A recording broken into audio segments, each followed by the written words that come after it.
નમસ્તે મિત્રો, આજે આપણે બનાવીશું એકદમ હેલ્ધી અને ટેસ્ટી નવો નાસ્તો।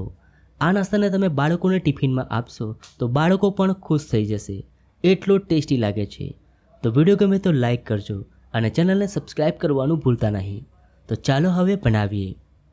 એના માટે મેં અહીંયા 1 કપ મગની દાળને 2 કલાક પલાળી લઈ લીધી છે અને તમે જોઈ શકો છો દાળ ખૂબ જ સારી રીતે પલળી ગઈ છે। હવે દાળમાંથી પાણી કાઢી જારમાં એડ કરી દઈએ।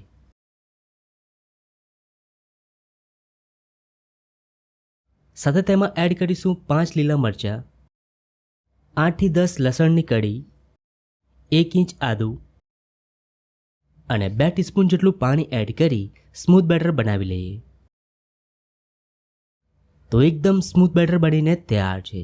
હવે તેને એક બાઉલમાં કાઢી લઈએ। હવે તેમાં એડ કરીશું બાકીની સામગ્રી।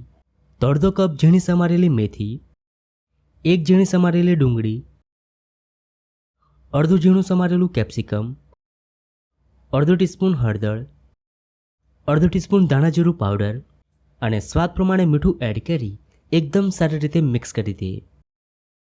તમે આ નાસ્તાને બાળકોના ટિફિનમાં પણ આપી શકો છો। બાળકોને આ નાસ્તો ખૂબ જ પસંદ આવશે। હવે આપણે નાસ્તાને સોફ્ટ બનાવવા માટે તેમાં એડ કરીશું 2 ચપટી બેકિંગ સોડા અને હવે એકદમ સારી રીતે મિક્સ કરી દઈએ। તમે આ નાસ્તાને ઈનો કે સોડાના ઉપયોગ વગર પણ બનાવી શકો છો, પણ બેકિંગ સોડા એડ કરવાથી આ નાસ્તો એકદમ સોફ્ટ બનશે। તો મિશ્રણ તૈયાર છે। હવે ટેસ્ટી એવો નાસ્તો બનાવી લઈએ। એના માટે એક પેનમાં એડ કરીશું થોડું તેલ અને હવે તેલને આ રીતે સ્પ્રેડ કરી દઈએ। હવે તેલ ગરમ થાય એટલે બેટરને આ રીતે એડ કરી દઈએ। તો અહીંયા મેં 2 કળશી જેટલું બેટરનો ઉપયોગ કરીશ। તમે પેનની સાઇઝ પ્રમાણે વધુ ઓછું બેટર એડ કરી શકો છો। હવે પેનને ઉપરથી કવર કરી 2 મિનિટ લો ફ્લેમ પર કૂક કરી લઈએ। તો 2 મિનિટ જેવી થઈ ગઈ છે।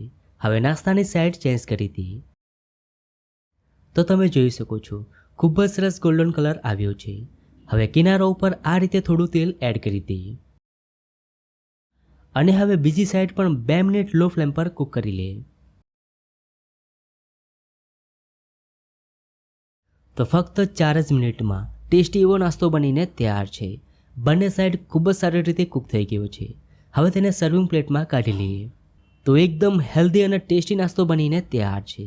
તમે આ નાસ્તાને ગ્રીન ચટણી, ટોમેટો કેચઅપ સાથે સર્વ કરો, ખૂબ જ સ્વાદિષ્ટ લાગશે। તો તમને આ નાસ્તાની રેસીપી કેવી લાગી? જો રેસીપી ગમી હોય તો વિડીયોને લાઇક અને શેર કરજો।